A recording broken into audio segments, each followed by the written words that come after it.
사랑과 마음 상담센터에서 보내드리는 나의 소명을 찾는 길 시간입니다.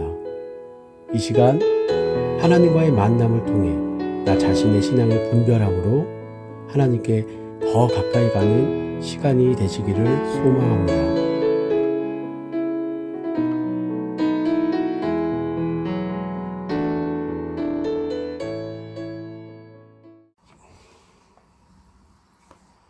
오늘의 주제는 하늘 여신의 역사입니다.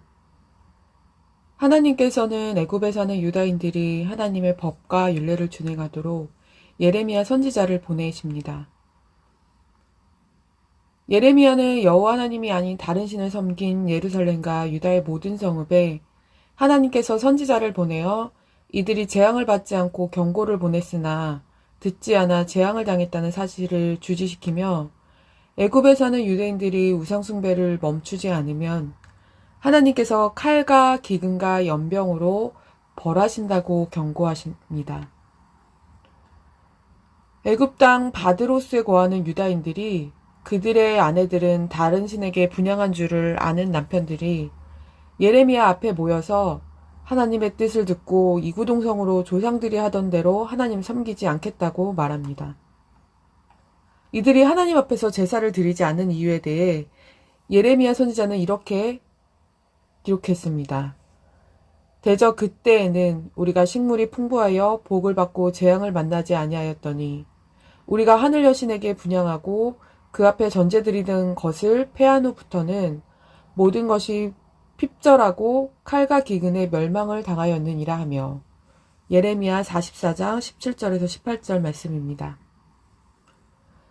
유다인들이 하나님을 섬기지 않고 하나님의 말씀대로 살지 않는 이유가 구원에 이르는 생명의 문제가 아니라 삶의 생존의 문제가 이들에게는 중요했던 것입니다.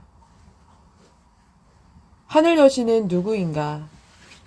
하늘 여신은 참 하나님이 아닌 거짓 하나님으로 인간의 경배를 받고 하나님의 백성들을 다스리는 영적 존재입니다.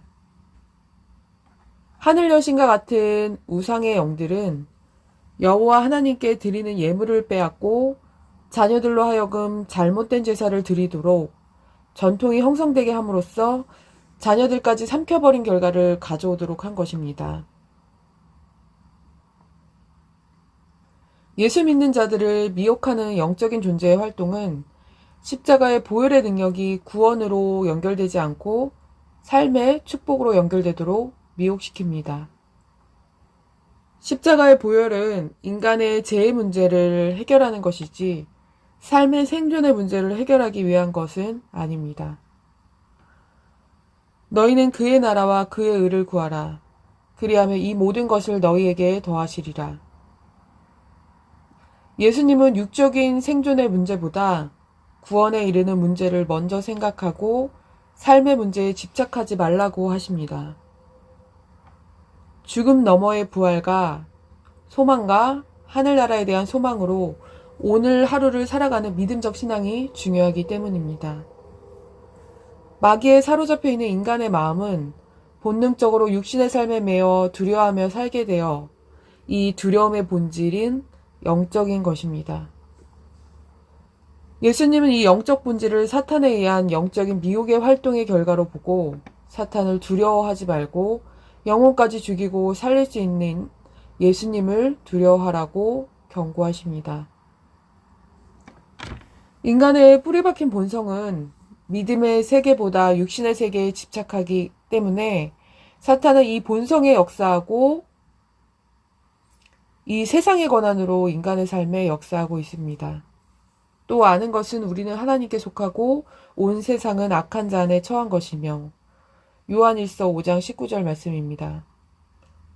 하나님의 사람이 아니면 악한 자 안에 처한 세상을 따라 육신의 정욕과 안목의 정욕과 이생의 자랑을 따라 살도록 사탄은 지배합니다. 지배의 방법은 육적인 삶의 환경과 마음속에 내재된 죄의 연합으로 이루어집니다. 이 땅에서의 풍요로운 삶에 대한 소망을 갖고 사는 삶 자체가 하늘 여신과 바알을 섬기는 신앙입니다. 이제 자기 적용을 하도록 하겠습니다. 우리가 하늘 여신에게 분향하고 그 앞에 전제드리던 것을 패한 후부터는 모든 것이 핍절하고 칼과 기근에 멸망을 당하였느니라 하며 예레미야 44장 18절. 목사님을 만났을 때 내 마음 깊숙이 자리 잡고 있던 두려움이 있었습니다. 그것은 그전 신앙을 모두 버렸을 때 내가 지금 누리고 또한 원하는 것이 없어질 것만 같은 두려움이며 특히 건강, 성공의 좌절, 죽음에 대한 두려움을 많이 느꼈던 것 같습니다. 끊임없이 올라오는 두려움의 감정이 나를 혼란스럽게 만들었고 오늘 나와 내 가족에게 사고를 일으켜서 죽이겠다는 협박의 감정이 나를 괴롭혔습니다.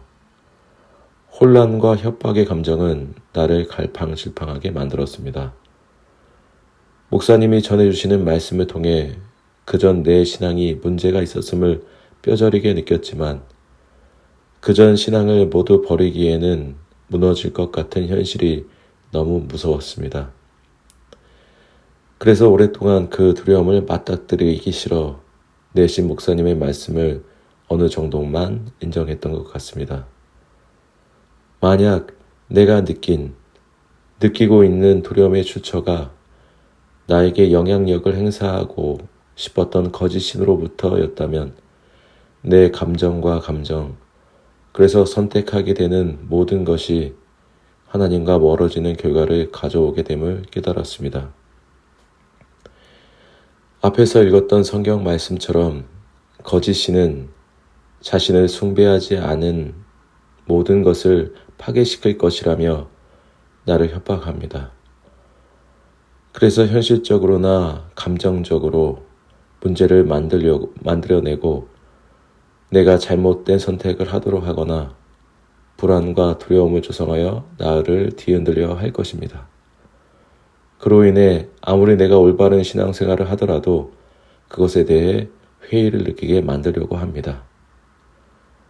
그러나 이제는 그런 감정과 상황 모든 것을 수용하고 나의 영혼을 구원하시는 하나님만을 믿겠노라 결단하며 십자가에 내 정과 욕심, 내 감정과 생각 모두를 못 받기를 원합니다. 하늘 여신의 역사라는 주제를 가지고 자기 적용을 하겠습니다. 김현석 집사입니다.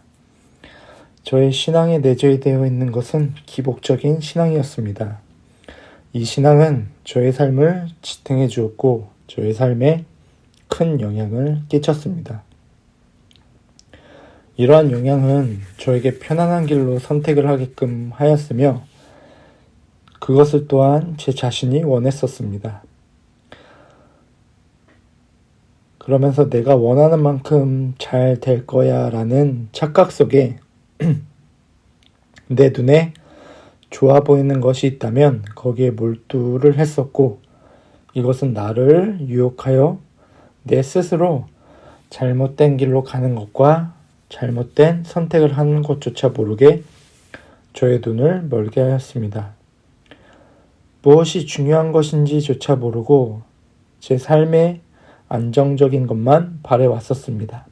그래서 믿음과 말씀은 저의 삶에 중요하지 않았으며 관심조차 없었습니다.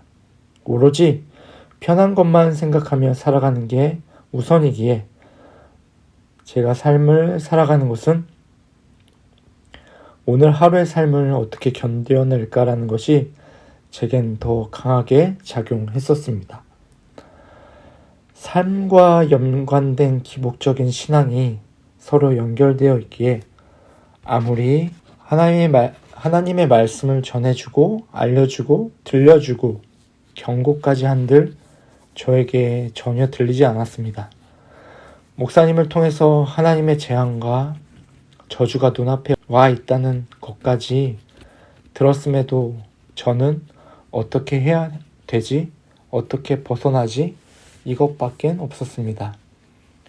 피할 수만 있다면 도망가고 싶었으나 계속 거부하는 수순만 밟게 되었고 듣지 않을수록 육적으로 심리적으로 고통만 더해져 갔었고 해결의 실마리를 찾을 방법조차 제가 손을 쓸 수 있는 부분들은 아무것도 없었습니다.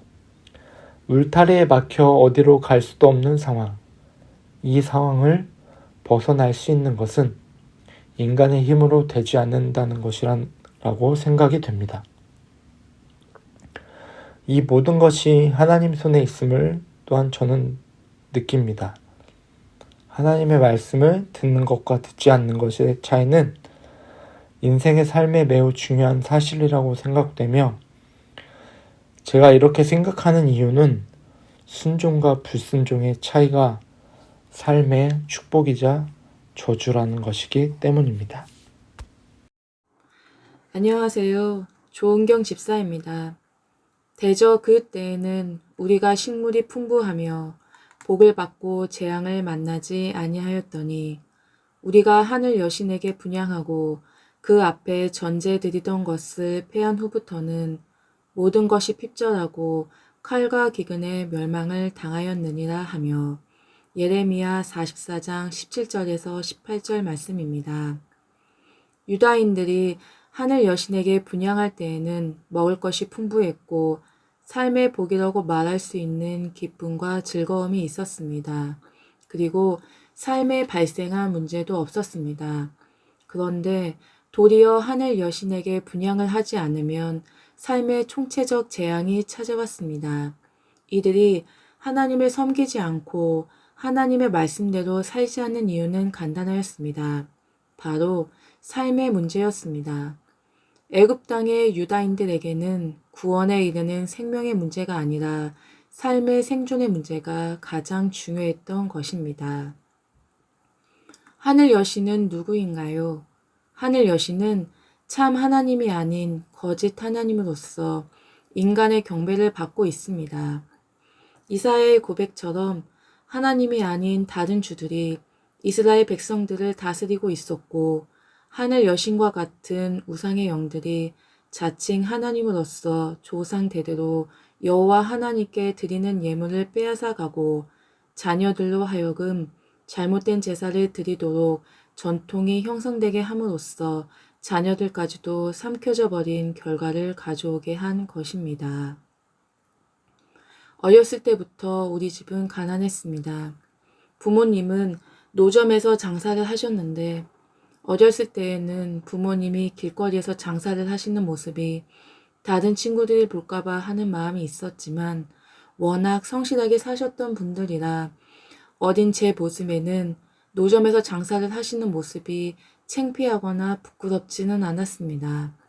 저는 어렸을 때부터 교회에 다녔고 성경을 통해 하나님은 좋으신 분이시며 나의 머리털까지 세시는 분이라는 것을 알았습니다. 또한 교회에서 목사님의 설교를 들으면서 예수 믿으면 다 잘 되고 복을 받는다는 축복의 말씀을 하셨는데 정작 우리 집은 예수를 잘 믿는데 왜 이렇게 못 사는 것일까 라는 의구심이 들었습니다. 예수를 잘 믿기만 하면 복을 받고 잘 살아야 되는데 왜 우리 집은 하나님의 축복을 못 받았나? 라는 생각이 어렸을 때부터 들었습니다. 그래서 하나님이 빨리 복을 내리시어 우리 집이 잘 살길 바랬는데 현실은 그렇지가 않았습니다. 그래서 하나님이 복권에 당첨되게 해 주신다거나 하늘에서 돈뭉치가 뚝 떨어져 삶을 풍족하게 해 주실 줄 알았는데 형편은 나아지지 않았습니다. 이상하다. 우리 집은 다 예수를 잘 믿고 교회를 열심히 다니는데 왜 하나님은 복을 주시지 않는 것일까? 그런 생각이 제 머릿속에 끊이질 않았고 그럴수록 저는 교회에 열심히 다니고 복을 받기 위해 누구보다 신앙생활을 열심히 했던 기억이 있습니다. 저는 내가 원하는 하나님은 영원 구원의 하나님이 아니라 이 땅에서 살아가는 동안 고생하지 않도록 축복해주는 하나님을 필요로 한 것입니다. 이스라엘 백성들이 조상의 전통에 따라 어렸을 때부터 바알과 하늘 여신을 믿어 삶의 풍요로움을 얻고 싶었던 것처럼 저 또한 하나님을 잘 믿어 이 땅에서 삶의 풍요로움을 얻고 싶었던 것입니다. 하지만 예수님은 마태복음 6장 33절에서 너희는 먼저 그의 나라와 그의 의를 구하라. 그리하면 이 모든 것을 너희에게 더하시리라 라고 말씀하셨고, 육신의 삶의 생존의 문제보다 구원에 이르는 문제를 먼저 생각하라고 하셨습니다. 십자가의 보혈은 궁극적으로 인간의 죄와 구원의 문제를 해결하는 것이지 삶의 생존의 문제를 해결하기 위한 것은 아닙니다. 인간의 죄와 구원의 문제가 해결된 다음에 알아서 더하여 주시는 하나님의 은혜 속에 생존의 축복일 뿐이라는 걸 깨닫게 해주셨습니다. 오늘도 사람들은 하늘 여신과 바알신을 섬기고 삽니다. 모두가 좀 더 나은 자신의 풍요로운 삶을 위하여 섬깁니다. 결국 이 땅에 소망을 갖고 사는 삶 자체가 하늘 여신과 바알을 섬기는 신앙입니다. 대저 그때에는 우리가 식물이 풍부하여 복을 받고 재앙을 만나지 아니하였더니 우리가 하늘 여신에게 분향하고 그 앞에 전제드렸던 것을 패한 후부터는 모든 것이 필절하고 칼과 기근의 멸망을 당하였느니라 하며 에레미야 44장 17절 18절의 말씀. 하늘 여신은 누구인가? 하늘 여신은 참 하나님이 아닌 거짓 하나님으로 인간의 경배를 받고 하나님의 백성들을 다스리는 영적 존재입니다. 이 하늘 여신과 같은 우상의 영들은 여호와 하나님께 드리는 예물을 빼앗고 자녀들로 하여금 잘못된 제사를 드리도록 전통이 형성되게 함으로 인해서 자녀들까지 삼켜버리는 결과를 가져오도록 한 것입니다. 저희 외할머니는 30대에 혼자 되시고 1남 3녀의 자녀를 홀로 키우셨습니다. 다행히 집안 형편은 어려우신 것은 아니었다고 합니다. 혼자 되신 할머니는 점쟁이를 많이 의지하며 사셨다는 이야기를 들었습니다. 그런 할머니의 모습을 보면서 엄마도 자연적으로 그런 삶의 형태를 배우셨던 것 같습니다. 지금 생각해보면 엄마는 불안한 마음이 들 때마다 점쟁이를 찾아가셨습니다. 제가 어렸을 때 점쟁이가 오래 못 산다는 말을 듣고 구술해야 한다고 아버지에게 말했던 적이 있다고 언니를 통해 들었습니다. 아버지의 극심한 반대로 인해서 엄마는 구순 못하고 정한수를 떠놓고 그거를 항아리 위에 올려놓은 것으로 위안을 삼으셨다고 합니다. 인간의 뿌리 박힌 본성은 믿음의 세계보다 육신의 세계에 집착하기 때문에 사탄은 이 본성이 역사하고 부인받은 이 세상의 고난으로 인간의 삶에 역사하고 있습니다. 엄마는 애할머니를 보면서 불안할 때마다 점쟁이를 찾아가는 모습을 보고 자란 것처럼 저 또한 엄마의 샤머니즘과 기복적인 신앙의 형태를 삶의 모습을 보고 자랐습니다. 제 안에 세대 전수된 기복적이고 샤머니즘적인 신앙의 형태가 하나님을 믿는 신앙 안에서도 그대로 재현되고 있었습니다. 이름만 하나님이지 지금까지 저의 신앙의 형태를 보면 불안하기 때문에 하나님을 찾고 있었다는 사실을 깨닫게 되었습니다. 결국 제가 만난 하나님은 하늘 여신이었던 것입니다. 저는 지금까지 교회에서나 가정에서나 저를 위해서 탐심과 정욕으로 살았습니다. 우상 숭배자 하늘 여신을 섬기는 자였습니다. 그런데 앞으로는 저를 위해서 살지 않고 주님을 위해서 살아가는 자가 되겠습니다.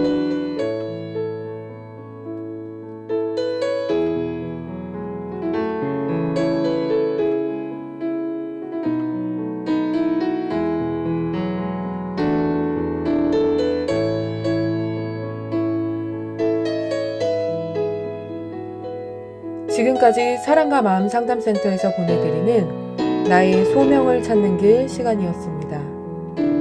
말씀을 통해 자기 자신을 성찰하며 하나님께서 나에게 부여하신 소명의 길을 걸어가시는 여러분이 되시기를 기도합니다.